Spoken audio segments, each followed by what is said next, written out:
So last video में हमने ये टेक्स्ट का पार्ट कवर किया था और ये स्वैचेस बनाए थे।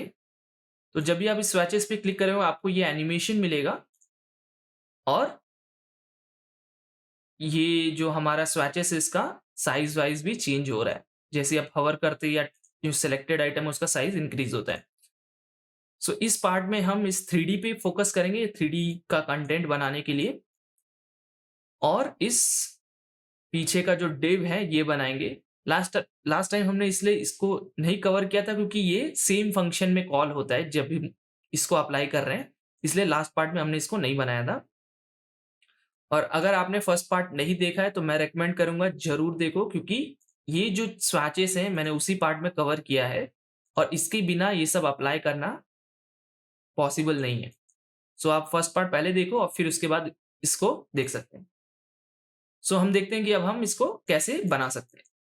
सो स्टार्ट करते हैं हम अपना सेकंड पार्ट जिसमें हमें 3D पे फोकस करना है, राइट? सो हमने कुछ चीजें नहीं बनाई थी लास्ट वीडियो में। सो हमें जो चाहिए वो लोडिंग फाइल, तो हम कंपोनेंट के अंदर जाएंगे और लिखेंगे लोडिंग डॉट JSX। सो लोडिंग डॉट JSX में हम क्या करेंगे कि हम डायरेक्ट कॉपी पेस्ट करेंगे। तो इसमें कुछ है नहीं, SVG है जो ऑटोमेटिकली रोटेट होता रहता है और जो पूरा रैपर है उसको फुल विड्थ और हाइट दे रखी है Z इंडेक्स, और हमें इसको जानने की जरूरत नहीं है क्योंकि हमारे इस वीडियो में वो इतना इंपॉर्टेंट नहीं है। सो हमारा एक सिंपल सा लोडिंग फाइल है और बेसिकली ये फुल स्क्रीन जाता है और एक लोडिंग एनिमेशन आता है बस। सो नाउ अभी हम जाते हैं और एक मिनट इसमें चेक करते हैं कि ठीक है, यहाँ पर हमने बैकग्राउंड कलर दिया तो हमें इसे हमारे फर्स्ट आइटम के बैकग्राउंड कलर से मैच करना पड़ेगा। तो ये हमारा फर्स्ट बैकग्राउंड कलर है, इसको इस लोडिंग के फर्स्ट के बैकग्राउंड कलर से मैच कर देते हैं बस। तो ये हमारा लोडिंग हो गया और इंडेक्स से इंपोर्ट करके एक्सपोर्ट कर देते हैं। तो यहाँ पर एग्जैक्ट लिखेंगे एक्सपोर्ट डिफॉल्ट लोडिंग एनिमेशन और हम लोडिंग से ले रहे हैं। सो यहाँ पर आ गया लोडिंग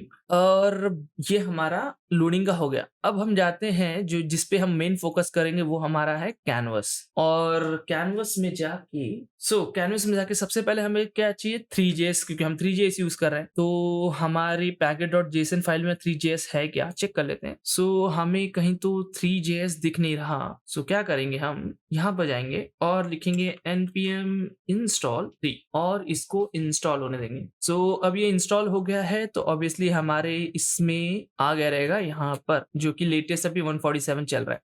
अब हम जाएंगे अपने कैनवस में, ये फाइल बंद करते हैं और इसी फाइल पे हम मेन फोकस करेंगे। और हमें जो वार्निंग है देखते हैं, ठीक है, ये सबको हम बाद में वार्निंग हटाते हैं।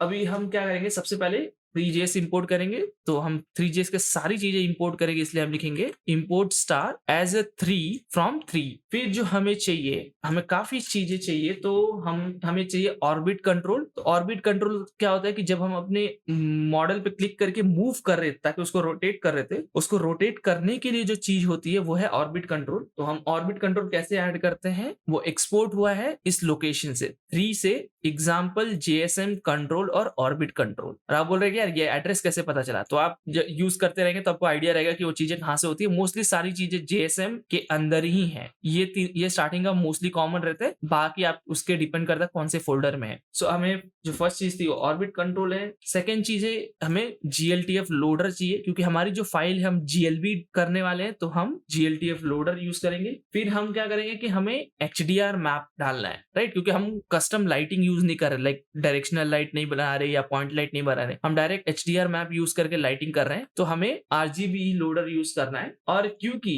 कभी कभी जो मॉडल आप डाउनलोड करते हैं ऑनलाइन से तो वो ड्रेको कंप्रेस्ड रहता है, तो हम ड्रेको लोडर भी ऐड कर देते हैं इधर। और फिर हमारा GSAP तो ऑलरेडी है और स्वैच रैपर इधर ही है। अब हम क्या करेंगे, यहाँ पर सबसे पहले हम अपना क्या करेंगे, कंस्ट्रक्टर बनाएंगे। कंस्ट्रक्टर के अंदर आपको याद रहेगा होता है सुपर, उसमें होता है प्रॉप्स, ये प्रॉप्स यहाँ से पास होता है। और ये प्रॉप्स बेसिकली क्या है कि हम रिएक्ट डॉट कंपोनेंट से जो भी प्रॉप्स है हमें सुपर यूज करने वाले, सुपर यूज करके हमसे पास करने वाले। और इसके अंदर हम बनाएंगे स्टेट। अगर आपका स्टेट कुछ मेंटेन करने वाले हैं तो ठीक है, नहीं मेंटेन करने वाले तो हमें इसकी भी जरूरत नहीं है। जो नेक्स्ट चीज हमें चाहिए कंपोनेंट डिड माउंट है, तो डिड माउंट पे क्लिक करते हैं, वो कॉल होगा कंपोनेंट डिड माउंट क्या होता है, फर्स्ट टाइम कॉल होता है। फर्स्ट टाइम कॉल होगा तो हम क्या करेंगे कि एक फंक्शन रन करेंगे जिसका नाम हम देंगे इनिशियल स्टेप। तो हम लिखेंगे इनिशियल स्टेप करके फंक्शन है और इसको बना देते हैं कुछ एरो में, और ये कॉल होगा किसके अंदर, इसके अंदर कंपोनेंट डिड माउंट में। तो इनिशियल स्टेप कुछ ऐसे। अब ये कॉल हो गया। अब जब भी ये हमारा कैनवस लोड होगा ये इनिशियल कॉल होगा। सो नाउ अभी हमें क्या करना चाहिए, हमें रिटर्न जहां हमने लिखा है या रेंडर के अंदर जो रिटर्न लिखा है तो उसमें कुछ चीजें बनानी पड़ेगी। कुछ चीजें से मतलब हमारा एक सिंगल आइटम बनाना पड़ेगा पहला तो, और वो सिंगल आइटम हमारा क्या रहेगा, कैनवस, क्योंकि इसके अंदर ही हम पूरा अपना 3D रेंडर करेंगे। और अगर हम कैनवस बना रहे हैं तो हमें कैनवस को बोलना पड़ेगा कि वो फुल विथ ले, जो भी उसको विथ है। तो पहला तो उसको एक क्लास देते ताकि हम इसको एक्सेस कर सके, तो मैंने उसका नाम दिया WebGL। और फिर उसके अंदर हम बोलेंगे कि इसका विथ और हाइट इसके रैपर को लेना है, मतलब इसका जो भी रैपर, जो इसका रैपर क्या है ये वाला डिव। तो full height, full with, position relative और z इंडेक्स 10 कर रहे हैं, ये हो गया। और कैनवस यहाँ पर, सो ये हमारा कैनवस हो गया। अब हम क्या करेंगे, इस कैनवस को एक्सेस करेंगे। तो एक्सेस करने के लिए हम क्या करेंगे कि इनिशियल फंक्शन जो हमने लिखा ना, या इनिशियल स्टेप लिखा है, इसमें हम लिखेंगे उससे पहले हमें क्या करना है कि जो हमने ये डिव बनाया है तो हमें इसका भी रैपर की जरूरत है। मतलब जो ये रैपर हमने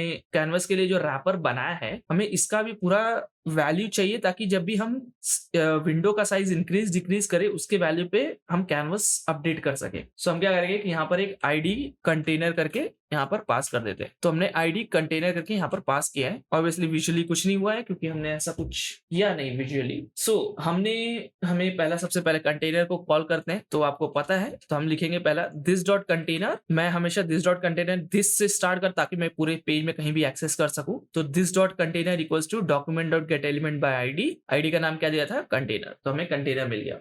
सिमिलरली एक और फंक्शन बनाते हैं, कुछ कॉन्स्ट आइटम। सिमिलरली उस कंटेनर को कॉल कर रहे हैं जो कि एग्जैक्ट है, तो आप ये भी लिख सकते हैं यहाँ पर कॉपी, इसको पेस्ट। तो दिस डॉट कंटेनर, उसमें हम गेट बाउंडिंग क्लाइंट रिएक्ट। सो इससे हमें उसकी विड्थ और हाइट मिल जाएगी। फिर हम इसको क्या करेंगे कि एक साइज करके ऑब्जेक्ट बनाएंगे। तो दिस डॉट साइज, जो कि ग्लोबली दिस में कर रहे हैं तो ग्लोबली मिलेगा हमको एक्सेस। तो उसमें दो ऑब्जेक्ट, उसमें विड्थ और हाइट रहेगी। तो विड्थ और हाइट क्या रहेगी, item dot width, item dot height. Save करेंगे, ऑब्वियसली कुछ नहीं दिखेगा और कोई एरर भी नहीं है। फिर अब हम क्या करेंगे, हमें कैनवस चाहिए। तो कैनवस कैसे लेंगे हम, this dot canvas equals to document dot query selector canvas dot WebGL, जो कि हमने यहाँ पर क्लास नाम दिया है। और अब हम 3JS से क्या बनाएंगे, हमारे पास कैनवस है तो हम बनाएंगे सीन। तो हमने एक सीन बनाया। सीन कैसे बनाया, न्यू 3 डॉट सीन। फिर हम बनाएंगे camera, this dot camera equals to new 3 dot perspective camera हम यूज कर रहे हैं। तो उसका फील्ड ऑफ व्यू क्या है, 45। सेकेंड वैल्यू जो होती है वो एस्पेक्ट रेशियो होती है। तो aspect ratio with by height कर रहे हैं, जो हमने यहाँ से लिया। तो this dot size dot with bye size by height, तो ये एस्पेक्ट रेशियो है। और ये है नियर वैल्यू और ये है फार वैल्यू। तो हमारे केस में हम 10 और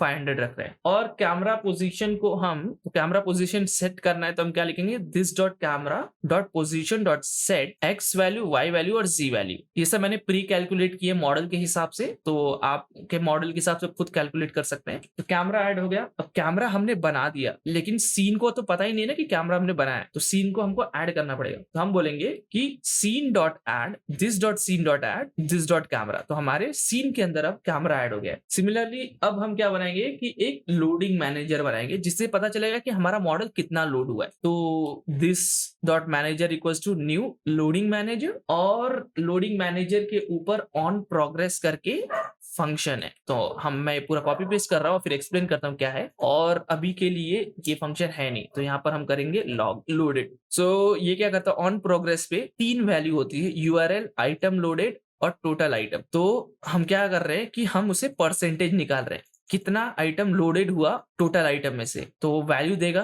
कितना आइटम लोड हो गया, और उसको मल्टीप्लाई बाय 100 करें तो हमें परसेंटेज मिला। तो हम पूछ रहे हैं कि यार प्रोग्रेस वैल्यू अगर जैसी 100 होगा तो हमें बोलना कि यार लोड हो गया, और हम इसको यूज करेंगे हमारा लोडिंग एनिमेशन को गायब करने के लिए। अब तो इसका मेन यूज क्या है कि सपोज आपकी साइट आपने ओपन की 3D की, और साइट ओपन की और आपको ऐसा दिख रहा है, और आपको पता नहीं यार आपका मॉडल दिख क्यों नहीं रहा है, क्योंकि आपका जो मॉडल का साइज वो काफी बड़ा है, राइट। सो मेरे केस में अगर 6 MB है, सपोज आप बड़ा साइज यूज 20 MB यूज कर रहे हैं, 30 MB यूज कर रहे हैं, तो यूजर को तो पता ही नहीं ना कि आपको मॉडल बैकग्राउंड में लोड हो रहा है। तो क्या कर सकते हैं कि आप लोडिंग एनिमेशन दिखा सकते हैं तब तक जब तक ये कंप्लीटली लोड नहीं हो जाता, आपका पूरा मॉडल लोड नहीं हो जाता, तब तक अगर लोडिंग एनिमेशन दिखाए ताकि यूजर को पता चलेगा यार कुछ तो लोड हो रहा है। तो इसलिए हम लोग यूज करते हैं लोडिंग एनिमेशन दिखाने के लिए, ताकि यूजर को ऐसा ब्लैंक ना दिखे और वो कंफ्यूज ना हो, उसको लगेगा कि ये साइट खराब हो गई है बट हमारा मॉडल बैकग्राउंड में लोड हो रहा है। इसलिए हम ये मैनेजर यूज करते हैं जो हमें परसेंटेज या जैसे हमें वैल्यू चाहिए वो देता है। सो जो नेक्स्ट चीज है, हमें ऑर्बिट कंट्रोल जो हमने यहाँ पर ऊपर इंपोर्ट किया था, तो उसके लिए हम लिख सकते हैं this dot control equals to new dot orbit control. और ऑर्बिट कंट्रोल क्या लेता है, कैमरा लेता है और कैनवस लेता है। तो कैनवस हमने यहाँ पर लिया था और कैमरा भी जस्ट थोड़ी देर पहले बनाया था, तो ये हमारा ऑर्बिट कंट्रोल हो गया। तो ऑर्बिट कंट्रोल की बहुत सारी वैल्यूज हैं और मैं बताता हूँ कि सारी वैल्यूज क्या क्या हैं। सो दिस डॉट कंट्रोल में हमारा टच करके ऑब्जेक्ट है जिसमें हम बता रहे हैं कि सिंगल टच से आप रोटेट करेंगे, अगर सिंगल फिंगर यूज करेंगे तो रोटेट होना चाहिए, और डबल टैप नहीं, डबल फिंगर यूज करेंगे या 2 फिंगर यूज करेंगे तो वो पैन होना चाहिए, या डॉली पैन जिसे बोलते हैं। तो ये हो गया हमारा फर्स्ट चीज। सेकेंड चीज जो है हमें बताना है कि डैम्पिंग। तो अभी डैम्पिंग क्या होता है कि जब आप रोटेट कर रहे हैं अपने मॉडल को तो वो स्मूथली रोटेट होना चाहिए। बाद में इन सब चीजों को डिसेबल करते हैं और आपको दिखाता हूं उनका डिफरेंस क्या है। तो अभी के लिए हम लिखते हैं control enable damping equals to true. तो हमें चाहिए डैम्पिंग। हमारा मॉडल ऑटो रोटेट होना चाहिए कि नहीं, हाँ ऑटोमेटिकली हमारा जो मॉडल है वो रोटेट होना ही चाहिए। फिर हमारी रोटेशन स्पीड क्या होनी चाहिए ऑटो रोटेट की, तो हम लिख सकते हैं this dot control dot auto rotate speed 2 होनी चाहिए। अगर आपका मॉडल है तो अगर आप फिंगर से जब यूज कर रहे हैं या टच स्क्रीन में जब यूज कर रहे हैं तो यूजर मूव कर सकता है क्या मॉडल को, नहीं, तो नहीं करना, इसलिए हम करेंगे enable pan equals to false, जो कि हमने यहाँ पर सेट किया था कि हम 2 फिंगर यूज करेंगे तो पैन कर सकते हैं, तो यहाँ पर हम फॉल्स सेट कर रहे हैं। और यूजर को हम एक्सेस दे रहे हैं कि जूम कर सकता है, तो हम बोलेंगे नहीं, तो वो जूम भी नहीं कर सकता। और सिमिलरली मैं क्या इसमें लिख रहा हूं कि जो मैक्स पोलर एंगल है वो कितना होना चाहिए, तो मैं मैक्स पोलर एंगल बता रहा हूं उसको पाई बाय 1.9। सो बेसिकली मैं क्या बोल रहा हूँ कि जब भी मैं मॉडल पे क्लिक करके रोटेट करूं तो मैं मॉडल के नीचे ना चला जाऊं, मैं ऊपर आ सकता हूं बट नीचे नहीं जा सकूं, तो वो नहीं होना चाहिए, इसलिए ये है। और सिमिलरली आप रोटेट में भी कर सकते हैं कि आप कितना रोटेट होना चाहिए, बट यहाँ पर मैं पाई बाय 2 क्या हो जाएगा 90, राइट, तो ये माइनस में 90, तो इसको मैंने कमेंट करा है क्योंकि हमारे केस में हम यूज नहीं कर रहे हैं। सिमिलरली जब आप जूम कर रहे हैं, राइट, तो आपको बता सकते हैं कि कितना जूम हो सकता है, तो आप मिन डिस्टेंस बोल सकते हैं कि यार मिन डिस्टेंस 100 तक ही जाना, उसके आगे जूम ही नहीं होना। और मैक्स डिस्टेंस जो है वो हमारा 150, तो ये भी हमारे केस में हम यूज नहीं कर रहे हैं। सो मैं क्या करता हूँ कि इन सारी चीजों को बंद कर देता हूँ अभी के लिए। जब हमारा मॉडल लोड हो जाएगा तो एक एक करके हम इसको ऑन करेंगे और फिर देखेंगे कि इनसे क्या होता है। सेव करते हैं, ऑब्वियसली कुछ एरर नहीं है। सो हमने कंट्रोल बनाया, अब कंट्रोल को रेंडर करना पड़ेगा। तो रेंडर करने से पहले हमें रेंडरर तो चाहिए। रेंडरर क्या है कि जिसमें हमारी चीजें रेंडर होने वाली है। तो हम लिखेंगे this dot renderer equals to new 3 dot WebGL renderer. पहली वैल्यू वो जो लेता है वो कैनवस लेता है, तो हमने कैनवस फेच किया था, ठीक है। एंटी एलिजिंग हम बता रहे हैं कि हम ट्रू, क्योंकि हम जो डिफॉल्ट एंटी एलिजिंग है यूज कर रहे हैं। तो ये एंटी एलिजिंग क्या है कि अगर आप गेम खेलते रहेंगे तो आपने देखा रहेगा कि जो मॉडल है, जैसा अभी सपोज ये सर्कल है, राइट, तो इस सर्कल के जो अभी आपको ये स्मूथ दिख रहा है, राइट, तो इस स्मूथ बिहेवियर को लाने के लिए एंटी एलिजिंग ट्रू होना चाहिए, वरना वो ऐसा स्टेयरकेस जैसा दिखेगा। तो हम बोल रहे हैं कि जो भी डिफॉल्ट है वो यूज करेंगे, हम एक्सटर्नल नहीं यूज कर रहे हैं, इसलिए जो डिफॉल्ट है वो। और अल्फा इक्वल्स टू ट्रू रख रहे हैं। अगर इसको हम फॉल्स करते हैं तो हमारा कैनवस ब्लैक कलर का हो सकता है, तो हम चाहते हैं कि वो ट्रांसपेरेंट रहे। ट्रांसपेरेंट रहने के लिए अल्फा इक्वल्स टू ट्रू होना जरूरी है। तो अब रेंडरर हमने ला दिया। अब हम क्या करेंगे कि हम रेंडरर का साइज सेट करेंगे। आपको याद रहेगा कि हमने साइज ऊपर डिफाइन किया था, तो renderer dot set size 2 value हमने पास कर दी। फिर हम अपने डिवाइस का पिक्सल रेशियो सेट करेंगे, मतलब रेंडरर का पिक्सल रेशियो सेट करेंगे। तो हम बोलेंगे कि यार मेरे विंडो का जो भी पिक्सल रेशियो है वो यूज करना, दोनों के बीच में जो भी मिन वैल्यू है वो यूज करना, वरना अगर आप कभी कभी दूसरी डिवाइसेस पे रहते तो ब्लर दिखता है, क्योंकि वो हमने प्रॉपर पिक्सल रेशियो सेट नहीं किया रहता है। तो आप यहाँ पर हम पिक्सल रेशियो सेट कर रहे हैं। और फिर हम इसमें टोन मैपिंग सेट कर रहे हैं। तो टोन मैपिंग जो है वो कलर से रिलेटेड चीजें हैं कि आपका कैनवस कैसा कलर वाइज दिखना चाहिए, तो उसके लिए हम एसिक फिल्मिक यूज कर रहे हैं, और भी बहुत सारे हैं, बट ये काफी एक्यूरेट दिखता है कलर में, इसलिए हम ये यूज कर रहे हैं। और हमारा स्क्रीन कितना ब्राइट होना चाहिए, मतलब उसकी एक्सपोजर वैल्यू जो है टोन मैपिंग की कितनी होनी चाहिए, तो हमारे केस में 1 है। जो हमारा रेंडरर है उसकी आउटपुट इनकोडिंग कैसी होनी चाहिए, मतलब जो कलर है वो कैसा होना चाहिए, तो वो sRGB होना चाहिए, सारे कलर सपोर्ट करने चाहिए, तो हमारा आउटपुट इनकोडिंग ये रहेगा। और हमारे पास शैडो मैप इनेबल्ड, अगर आप लाइट वाइट एक्सटर्नल यूज कर रहे हैं तो आप शैडो इनेबल्ड कर सकते हैं, बट हमारे केस में शैडो नहीं है तो हम इधर कमेंट कर सकते हैं, तो हम ऐसे शैडो इनेबल करते हैं। अगर पहले आपको रेंडरर पे करना पड़ता है, फिर सारे मैशेस पे करना पड़ता है, तो हमारे केस में नहीं है तो हम इसको कमेंट करके रखते हैं। और अब हम क्या करते हैं कि हम एक यहाँ पर लूप बनाते हैं जो इस रेंडरर को बार बार रेंडर करेगा, और हम इसके अंदर भी अपना कंट्रोल जो हमने यहाँ पर बनाया है उसको भी अपडेट करेंगे। सो हम लिखेंगे कॉन्स्ट रेंडर, इसी फंक्शन के अंदर ही है कॉन्स्ट रेंडर, और इसके अंदर हम क्या करेंगे window dot request animation frame, और इसी रेंडर को हम लोग कॉल कर देंगे। तो अब क्या होगा कि ये कंटिन्यूअसली लूप में चलता ही रहेगा हमेशा, और जब भी ये चल रहा है तो हम क्या करेंगे अपने रेंडरर को अपडेट करेंगे, तो बोलेंगे this dot renderer dot render, scene pass करेंगे और कैमरा पास करेंगे, सेव करेंगे, और हमें कुछ नहीं दिख रहा है क्योंकि हमने अभी तक कुछ ऐड ही नहीं किया, यहाँ पे हमारा 3D मॉडल नहीं है, तो ये हमारा रेंडर हो गया। और सिमिलरली हम अपने कंट्रोल्स को भी अपडेट कर रहे हैं, तो यहाँ पर this dot control dot update, तो हमारा कंट्रोल भी अपडेट हो रहा है। सो अब हम क्या करेंगे, 2 फंक्शन बनाएंगे, लोड HDR और एड मॉडल। सो इन दोनों को यहाँ पर बनाते हैं। सो सबसे पहले हमारा है लोड HDR और सेकेंड है हमारा एड मॉडल। सो हम पहले क्या करते हैं कि एड मॉडल पे काम करते हैं, तो हम देखते हैं कि बिना HDR के हमारा मॉडल कैसा दिखता है। सो एड मॉडल के लिए सबसे पहले हमें मॉडल चाहिए रहेगा, तो हमारे पब्लिक फोल्डर में हमारे पास अभी मॉडल है नहीं, तो हम क्या करेंगे कि मैं क्या करता हूँ कॉपी पेस्ट करता हूँ जो मुझे मॉडल चाहिए। सो मैंने जैसे ही पेस्ट किया आपको यहाँ पर दिख रहा है bag.glb और default.hdr। सो बैग क्या है, हमारी GLB फाइल है जो हमारा 3D मॉडल है, HDR हमारी लाइटिंग के लिए। सो मैंने अपने पब्लिक फोल्डर में ऐड कर दिया है, और अब हम ऐड मॉडल को डिफाइन करना स्टार्ट करते हैं। सो सबसे पहले हम जो फर्स्ट लाइन है हम इसको कॉपी पेस्ट करते हैं, क्योंकि इसको काफी इसमें हम बेसिकली पाथ करेक्ट कर रहे हैं कि हम 3 डॉट पाथ, हमारा डिफॉल्ट पाथ ये रहेगा 3JS, जो भी उसका करंट वर्जन है जो हमारे केस में 147 है, और ड्रेको लोडर को भी हम बोल रहे हैं कि न्यू ड्रेको लोडर, उसके अंदर मैनेजर पास कर रहे हैं कि वो कितना मॉडल लोड हुआ है, और उसका भी हम पाथ करेक्ट कर रहे हैं ऐसे। तो ये फर्स्ट 2 लाइन बेसिकली हम पाथ करेक्शन कर रहे हैं जो कि इंपॉर्टेंट है। फिर हम लिखेंगे अपना GLB का मॉडल, तो हमारा चेयर का नाम क्या है, चेयर नहीं बेसिकली हमारा बैग है, तो हम यहाँ लिखेंगे bag.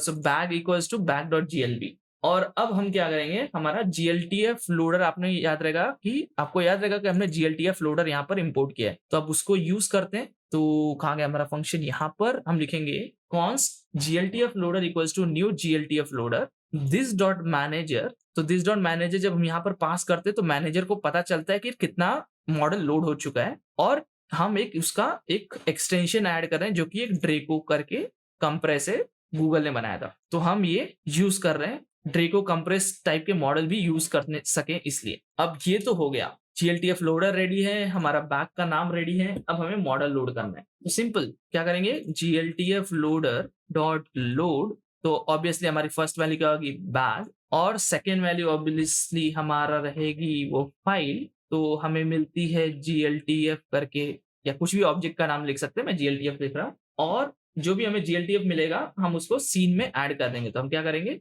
This dot scene dot add GLTF dot scene, save करते हैं। सो हमारा मॉडल इसलिए नहीं दिख रहा है कि हमने एक बहुत स्टूपिड सी मिस्टेक की है, वो है कि यहाँ पर जो हमने रेंडरर को बनाया, जो इनफाइनाइट लूप में चलने वाला रेंडरर बनाया, बट रेंडर तो बना दिया लेकिन ये फर्स्ट टाइम हमने कभी कॉल ही नहीं किया। तो हम यहाँ पर सिंपल सा लूप डालते हैं कि हमने फर्स्ट टाइम यहाँ पर कॉल दिया, उसके बाद तो ये खुद ही अपने लूप में रन होता रहेगा, तो फर्स्ट टाइम तो कॉल करना पड़ेगा। तो अब हमें हमारा मॉडल दिख रहा है, सो जो हमने यहाँ पर ऐड किया है। अब हम क्या करते हैं कि सबसे पहले अपने मॉडल को ठीक करते हैं। ठीक करने से मतलब है मेरा कि उसको पहला सही पोजीशन करते हैं, तो हम लिखेंगे GLTF scene dot position -30, तो वो अब थोड़ा सही लग रहा है उस पोजीशन से। और हम उसको रोटेट कर पा रहे हैं क्योंकि हमने ऑर्बिट कंट्रोल यूज किया है। तो ये जो आप देख रहे हैं ऑर्बिट कंट्रोल से, सो अब हमें पूरा ब्लैक दिख रहा है क्योंकि लाइटिंग नहीं है। तो हमने क्या कहा था कि हम लाइटिंग अपने HDR मैप से यूज करेंगे। सो हम अपने HDR मैप के फाइल इसमें जाएंगे, लोड HDR में, और उसमें लिखेंगे, आपको याद रहेगा कि हमने न्यू RGB लोडर इंपोर्ट किया था। New RGB loader this dot manager set data type half float type use करेंगे, क्योंकि पहले कुछ और हुआ करता था, फुल में हुआ करता था, बट अभी लेटेस्ट में 147 में हाफ फ्लोट टाइप होना चाहिए, वरना एरर थ्रो करते हैं। लिखेंगे इसके आगे ही डॉट लोड, जो कि एक फंक्शन है और जो फर्स्ट वैल्यू लेगा तुम्हारे HDR का नाम। तो मेरे केस में मेरे HDR का नाम क्या है, default.hdr। आपको याद रहेगा यहाँ पर इंपोर्ट किया था default.hdr। So default.hdr, but second जो है वो है कॉल बैक फंक्शन। तो ये हमारा रहा कॉल बैक फंक्शन जो हमें टेक्सचर देगा, और इस टेक्सचर के अंदर हम लिखेंगे कुछ चीजें हम फिक्स कर लेते हैं। तो मिन फिल्टर और मैक्स फिल्टर, आप सर्च कर सकते हैं कि मिन फिल्टर और मैक्स फिल्टर क्या है, क्योंकि अभी मैं हर एक लाइन एक्सप्लेन करने जाऊंगा तो बहुत ज्यादा टाइम जाएगा। और ये इक्वी रेक्टेंगुलर मैप है या इक्वी रेक्टेंगुलर HDR है, इसलिए क्योंकि ये सिंगल है, हम मल्टीपल फाइल नहीं इंपोर्ट करें। कि दूसरा मेथड भी है जिसमें आपके पास 6 फाइल्स रहती हैं HDR की, आप उनको इंपोर्ट करते हैं। हमारे केस में सिंगल फाइल है, हम वो यूज कर रहे हैं, और हम बोल रहे हैं नीड अपडेट ट्रू, क्या, ताकि वो टेक्सचर अपडेट हो जाए। और जो एक चीज जो वो है कि हमें करना है कि हमारे सीन में उसका एनवायरनमेंट क्या सेट करेंगे जो टेक्सचर हमें मिला है। तो जैसे हम सेट करेंगे हमारा मॉडल दिखने लगा, और लास्ट में जो टेक्सचर अभी हुआ है इसको डिस्पोज कर देंगे। सो अगर आपको देखना है कि यार आपका HDR दिखता कैसा है, तो आपको क्या करना है, this dot scene dot background equals to texture कर दो। सेव करोगे तो आपको ये आपका बैकग्राउंड दिख रहा है। तो आप देख रहे हैं कि ये मैंने HDR मैप डाउनलोड किया था ऑनलाइन से, मैं वो यूज कर रहा हूँ। सो ऐसे थोड़ा वियर्ड दिखता है, इसलिए मैं इसको कमेंट कर देता हूँ यहाँ पर। अब बाद में इसके साथ खेल सकते हैं। सो ये हमारा मॉडल लोड हो गया, हमें कलर भी दिख रहा है। अब हम अपने कंट्रोल्स पे जाते हैं, राइट। सो हमारा कंट्रोल कहाँ गया, जो हमने कमेंट किया था उसको अब स्टार्ट करते हैं। तो अब मैं माउस से कर रहा हूँ तो देख रही है काफी सडन है, राइट। सो मैं डैम्पिंग स्टार्ट कर देता हूँ। तो जैसे ही मैं ट्रू करूंगा, देख रहे हैं ये काफी स्मूथ हो गया। तो डैम्पिंग ये करता है। सिमिलरली हम क्या करेंगे कि अभी मैं इसमें पैन कर पा रहा हूँ। अगर आप माउस का राइट क्लिक यूज करेंगे तो आप पैन करते हो, आप नहीं चाहते कि आपका मॉडल कभी कोई यूजर ऐसे करे, राइट। सो उसके लिए हम क्या करेंगे, enable pan equals to false. So अब मैं पैन भी नहीं कर पाऊंगा उसको, तो अब मैं पैन नहीं कर पा रहा हूँ। सिमिलरली मैं जूम इन जूम आउट करता हूँ, यूजर आपका ऐसे मॉडल के आर पार जा पाएगा, राइट। सो मैं नहीं चाहता कि वो भी हो। उससे पहले हम ये देखते हैं कि मिन डिस्टेंस अगर मैं 100 करता हूँ और मैक्स डिस्टेंस 150 करता हूँ, तो मैं इतना अब इससे आगे जूम नहीं हो रहा, क्योंकि मैंने मिन डिस्टेंस 100 रखा है और मैक्स डिस्टेंस 150 रखा है। अगर मैं इन दोनों को कमेंट कर देता हूँ और अब मैं जूम करना चाहूँ तो मैं मॉडल के अंदर तक जूम कर सकता हूँ, या जूम आउट करना चाहूँ तो मैं बहुत दूर तक जूम आउट कर सकता हूँ। तो हमें ये भी नहीं चाहिए, और हम नहीं चाहते कि जूम हो ही ना, तो zoom enable zoom equals to false. तो अब मैं जूम भी नहीं कर सकता। अब मैं क्या चाहता हूँ कि मैं जब इसको कर रहा हूँ तो मैं इसके नीचे ना जा सकूं, मैं ऊपर जा सकता हूँ बट नीचे ना जा सकूं। तो उसके लिए मेरे पास था ये मैक्स पोलर एंगल। तो ये जो एंगल है वर्टिकल में, इसको हम पोलर एंगल बोलते हैं। तो अब मैं ऊपर जा पा रहा हूँ बट नीचे नहीं जा पा रहा हूँ, क्यों, क्योंकि मैंने यहाँ पर लिमिट कर रहा था उसको। सो अब ये मिन जो पोलर एंगल है, ये मैक्स पोलर एंगल था और ये मिन पोलर एंगल है। तो ये बेसिकली नीचे, अगर मेरे को ऊपर जाने से ये भी रोकना है, अगर इसको भी रोकना है मुझे, तो मुझे ये करना पड़ेगा ताकि मैं ऊपर भी ना जा सकूं। सिमिलरली रोटेशन को करने के लिए एजिमुथ एंगल है, आप 3GS के डॉक्यूमेंटेशन में देख सकते हैं, बट मेरे को ऊपर जाना है, मैं यहाँ पर ये व्यू देखना चाहता हूँ, तो इसलिए मैंने इसको कमेंट करके रखा है। सिमिलरली अब मैं चाहता हूँ कि मेरा मॉडल ऑटोमेटिकली रोटेट हो, तो इसको मैं करेंगे ट्रू, और हम चाहते हैं कि उसकी स्पीड 2 होनी चाहिए।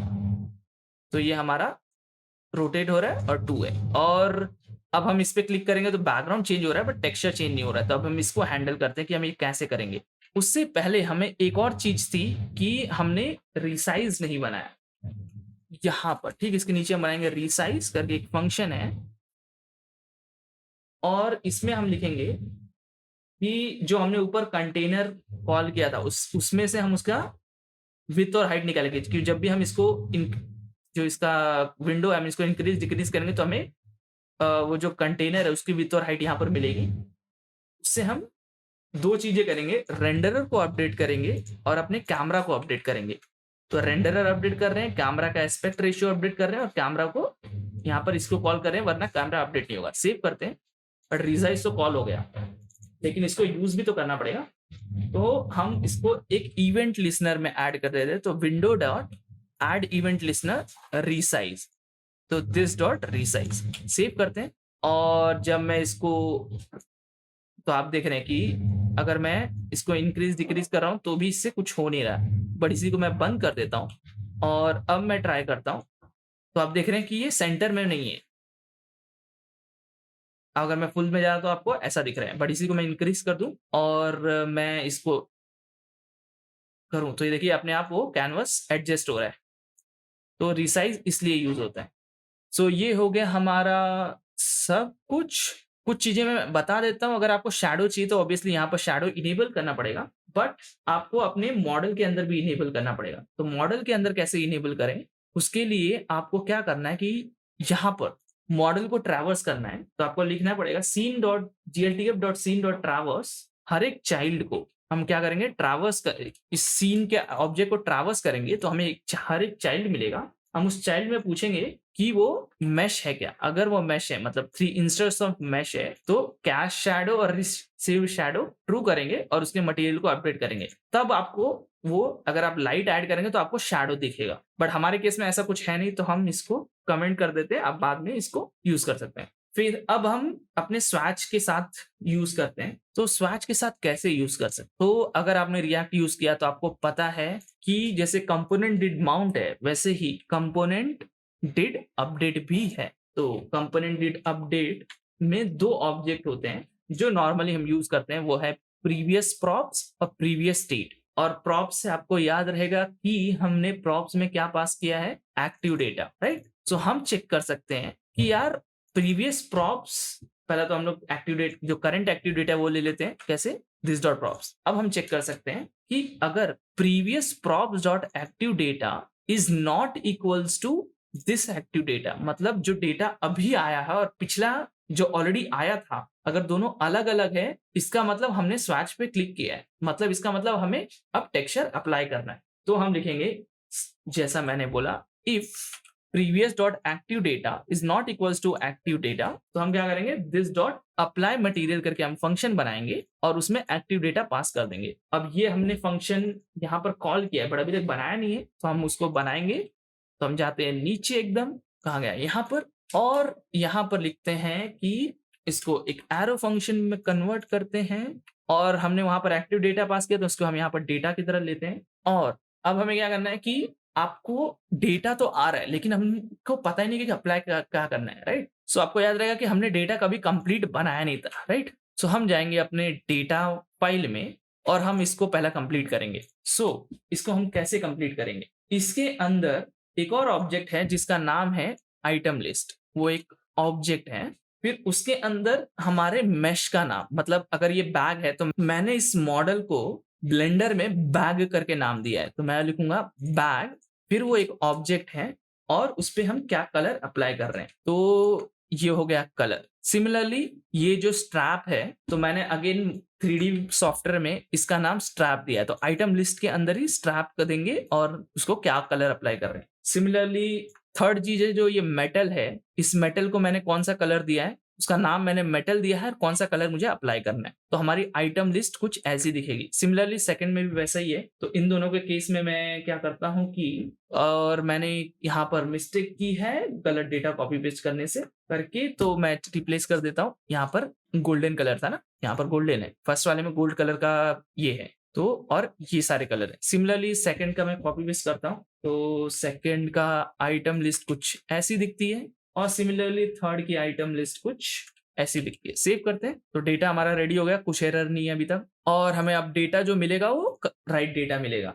सो अब हम क्या करेंगे कि हमें सीन तो हमें पता है, जैसे हम यहाँ पर gltf.scene कर रहे हैं, राइट, और उसमें ट्रैवर्स कर रहे हैं, तो हमने एक मेन सीन भी बनाया था जिसका नाम था this.scene। अगर आपको याद रहेगा हमने यहाँ पर बनाया, जिसमें सारी चीजें हम ऐड करते हैं, जैसे हमने इसमें कैमरा ऐड किया, वैसे ही आपको याद रहेगा तो हमने यहाँ पर मॉडल भी ऐड किया था, gltf.scene किसके अंदर, सीन के अंदर।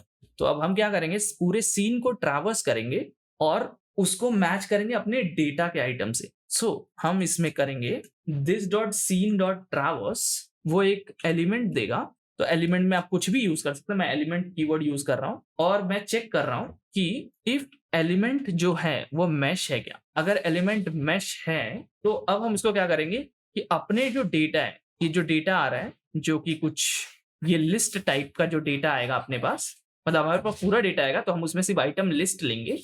अब आइटम लिस्ट क्या है, ये एक ऑब्जेक्ट है, राइट। तो ऑब्जेक्ट है तो हमें हर एक को कंपेयर करना है। तो हम पहला लूप कर रहे हैं तो हमारा सिंगल लूप है, उसमें चेक करेंगे जो भी एलिमेंट है वो मैश है क्या। ओके मैश है, मतलब हम इस पे अप्लाई कर सकते हैं। फिर हम क्या करेंगे कि वो जो डेटा है उसको लूप करेंगे। तो ऑब्जेक्ट डॉट इंट्रीज, क्योंकि वो ऑब्जेक्ट है तो हम उसको एरे में कन्वर्ट करते हैं ऐसे, और फिर इस पे हम अप्लाई करेंगे फॉर ईच, अप्लाई करेंगे इस पे हम यूज करेंगे फॉर ईच कुछ ऐसे। सो अब ये डबल फॉर लूप है, तो ये एक लूप है और ये एक लूप है, राइट। सो हम पहला आइटम आया, सपोज हमारा ये आया बैग आया, 3D वाला बैग आया, मतलब 3D मैश आया।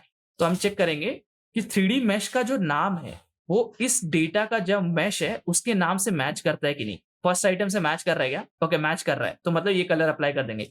अगर नहीं, अच्छा नहीं मैच कर रहा है तो फिर सेकंड से मैच कर रहा है क्या, हाँ मैच कर रहा है तो फिर अप्लाई कर देंगे। तो ये वैसा हम ये फॉर लूप यूज कर रहे हैं, तो डबल फॉर लूप है। तो हम इसमें चेक करेंगे कि इफ मैश जो ये है, सो हम मैश ऑफ जीरो इसलिए लिख रहे हैं क्योंकि अगर ये जो ऑब्जेक्ट है, ये पूरा जो ऑब्जेक्ट है हम इसको पास कर रहे हैं और ऑब्जेक्ट डॉट इंट्रीज कर रहे हैं, तो जो बैग है जो फर्स्ट है ये मैश ऑफ 0 पे मिलेगा और ये मैश ऑफ 1 पे मिलेगा जब हम उसको एरे में कन्वर्ट कर रहे हैं। तो हमें फर्स्ट नेम से मतलब है, तो mesh of 0 is it equals to the 3D item आ रहा है उसके नेम से मैच कर रहा है क्या। अच्छा मैच तो कर रहा है, तो अगर मैच कर रहा है तो हम क्या करेंगे कि जो हमने कलर मिला है उसको एक वेरिएबल में लेंगे। तो क्या करेंगे, value equals to new 3 dot colour, ये 3JS का है तो मैश 1 में मिलेगा ना। जैसे मैंने कहा कि ये जो पार्ट है, ये पार्ट है हमें मैश ऑफ 1 में मिलेगा।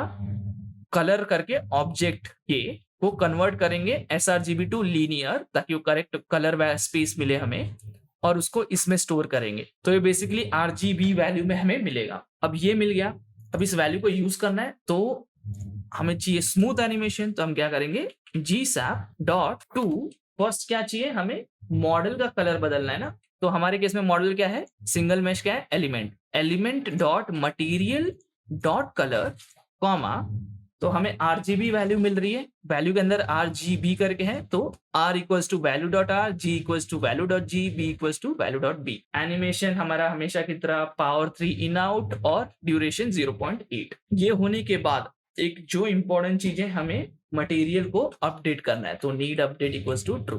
तो ये कुछ ऐसा दिखेगा और जैसे ये होगा, ऑफ कोर्स ये बहुत कॉम्प्लिकेटेड लग रहा रहेगा बट अगर आप जितनी बार प्रैक्टिस करेंगे इजी होता जाएगा। और जैसे ही आप इस पे क्लिक करेंगे आपका मॉडल अप्लाई हो रहा है। तो अगर आपको ध्यान दिया रहेगा कि हमने डबल फॉर लूप यूज किया है, तो हम फर्स्ट केस में जाते हैं, हम फर्स्ट केस या लास्ट केस में देखते हैं, वो इजी है। तो हम बोल रहे हैं कि बैक का कलर ग्रीन होना चाहिए, स्ट्रैप का कलर ब्राउन होना चाहिए और मेटल का कलर व्हाइट होना चाहिए। तो जैसे ही मैं इस पे क्लिक कर रहा हूँ, ब्लू, ब्लैक और जो मेटल है ये व्हाइट है। और वो कैसे फाइंड हो रहा है, ये 2 लूप से। तो अगर मैं इसको और सिंपल करूं तो हम पेंट ओपन करते हैं, तो सबसे पहले हमारे पास 3 एलिमेंट बनाते हैं पहले लूप के लिए और फिर 3 एलिमेंट बनाते हैं सेकेंड लूप के लिए, राइट। तो ये हमारा बैग है, ये हमारा स्ट्रैप है और ये हमारा मेटल है। तो हम चेक कर रहे हैं कि हमें जो लूप आ रहा है फर्स्ट कंडीशन में चेक करें कि ये जो फर्स्ट आइटम है, सपोज ये हमारा स्ट्रैप है, इससे मैच कर रहा है क्या, ओके नहीं मैच कर रहा है। इससे चेक करो, इससे मैच कर रहा है, अरे हाँ इससे मैच कर रहा है। तो मैच कर दिया अगर इसने, तो हम क्या करेंगे, हम इधर आके उस कलर को यूज करेंगे और यहाँ पर अप्लाई कर देंगे। सिमिलरली यहाँ पर अगर सपोज मेटल आया तो हम चेक करेंगे मेटल इस बैग से मैच कर रहा है क्या, नहीं मैच कर रहा। तो ये क्रॉस, इस मेटल इस स्ट्रैप से मैच कर रहा है, नहीं मैच कर रहा। इस मेटल मेटल से मैच कर रहा है, हाँ मैच कर गया, मैच कर गया। वापस हम मतलब अंदर वाले इफ कंडीशन में आ गए, यहाँ पर चेक कर रहे हैं ना, तो यहाँ पर आ गए और हम अप्लाई कर देंगे। सिमिलरली थर्ड केस में भी वैसा ही हो रहा है। तो ये हमारा रेडी हो गया। और अब ये हमारा मॉडल तो रेडी हो गया। सो अब हम करते हैं फिक्स जो छोटे-छोटे बग्स थे। सबसे पहले हमें क्या चाहिए रहेगा कि हमारा तो सब हो गया है, अगर हम चेंज कर रहे हैं तो स्विच भी हो रहा है। सबसे पहले हमारे लोडिंग एनिमेशन फिक्स करते हैं।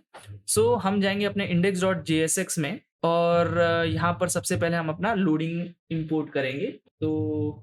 हम करेंगे इम्पोर्ट लोडिंग फ्रॉम कंपोनेंट, तो हमारा लोडिंग एनिमेशन आ गया। फिर हम बनाएँगे इस लोडिंग करके स्टेट, तो हम बनाएँगे इस कॉन्स्ट इस loading equals to set loading और बाय डिफ़ॉल्ट लोडिंग हो रहा है, मतलब हमारा मॉडल अभी तक लोड नहीं हुआ है, मतलब लोडिंग एनिमेशन चल रहा है। तो अगर लोडिंग एनिमेशन चल रहा है, हम जाएँगे अपने इधर और हम यहाँ पर लिखेंगे कि अगर इस लोडिंग ट्रू है, अगर ये ट्रू है तो हमें लोडिंग एनिमेशन दिखाना है, वरना फॉल्स। तो सेव करते हैं, तो हमें देखते हैं क्या दिख रहा है। तो हमें हमारा सिर्फ लोडिंग एनिमेशन कंटिन्यूअसली दिख रहा है और ये जाएगा नहीं क्योंकि हमने अब तक इसको हटाने का ऑप्शन नहीं दिया है। तो हटाने के लिए हमें फॉल्स सेट करना पड़ेगा, तो उससे पहले हमें क्या करते हैं, फंक्शन बनाते हैं सिंपल सा, जो कि यहाँ पर है हैंडल लोडिंग, और उसमें क्या कर रहे हैं, हम फॉल्स सेट कर रहे हैं। तो कब फॉल्स सेट करना है, जब हमारा मॉडल लोड हो जाएगा। तो इसको कॉपी करते हैं और हम इसको पास करेंगे किसके अंदर, हमारे कैनवस के अंदर। तो हैंडल लोडिंग करके हम ऐसा पास करते हैं, हम अपने कैनवस में जाते हैं।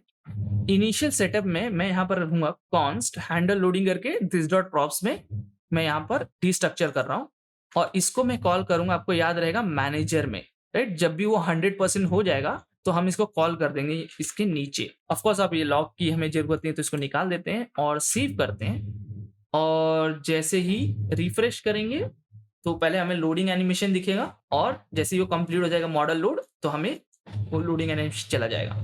ये हो गया हमारा फर्स्ट फिक्स।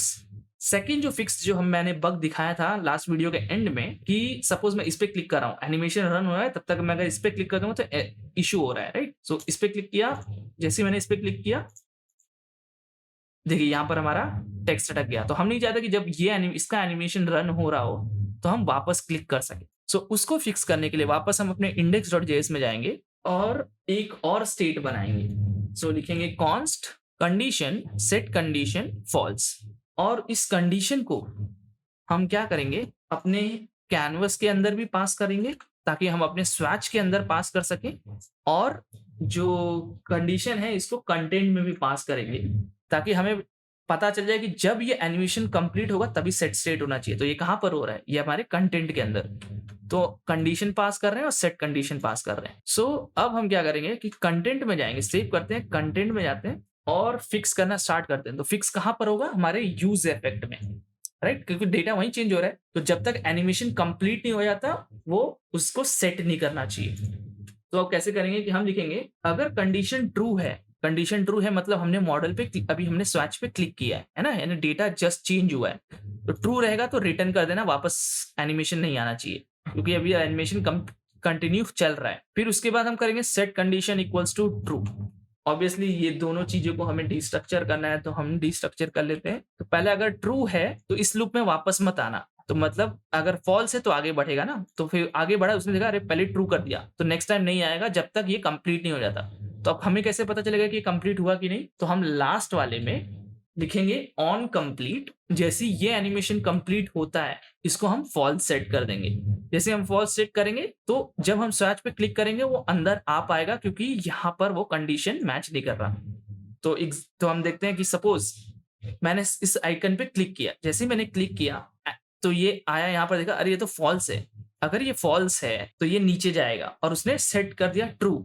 अब ट्रू हो गया, अगर मैं सडनली इस पे क्लिक करूंगा लेकिन अभी भी तो ट्रू है ना, क्योंकि फॉल्स कब होगा, जब एनिमेशन कंप्लीट हो जाएगा।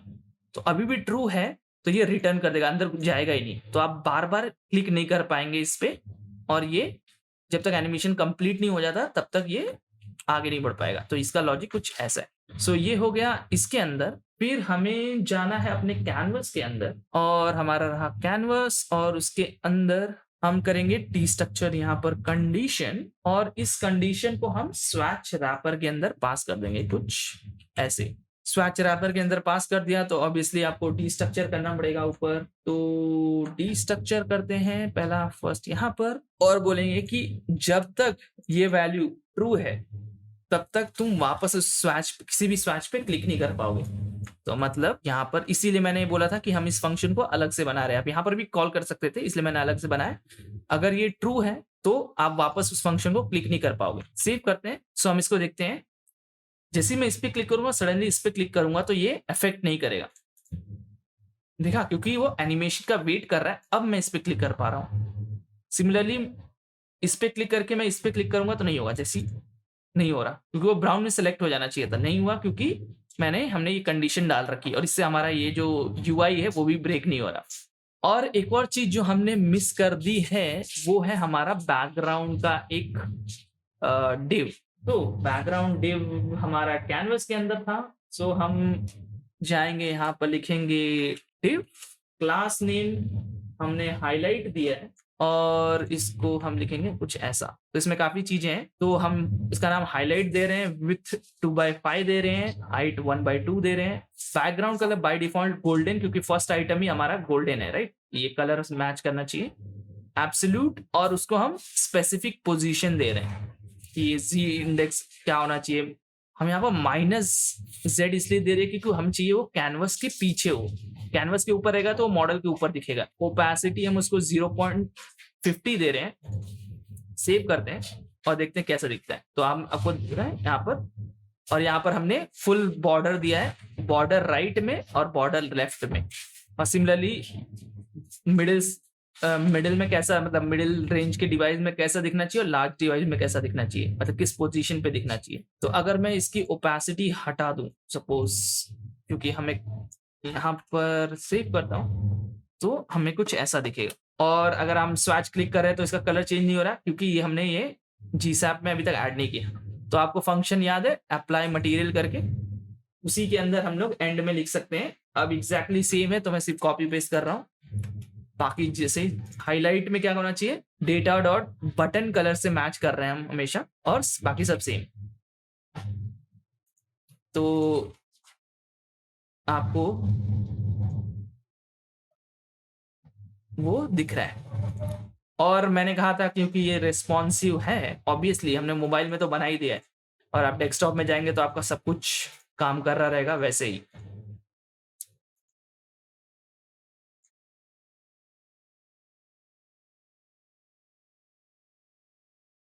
सो ये हम हो गया हमारा 3D बैनर कंप्लीट। इसका कोड मैं डिस्क्रिप्शन में डाल दूंगा। अगर आपको कोई भी डाउट हो तो कमेंट सेक्शन में पूछ सकते हैं, और लाइव यूआरएल भी मैं डिस्क्रिप्शन में डाल दूंगा। आप वहां से टेस्ट कर सकते हैं अपने मोबाइल डिवाइस पे या डेस्कटॉप डिवाइस पे।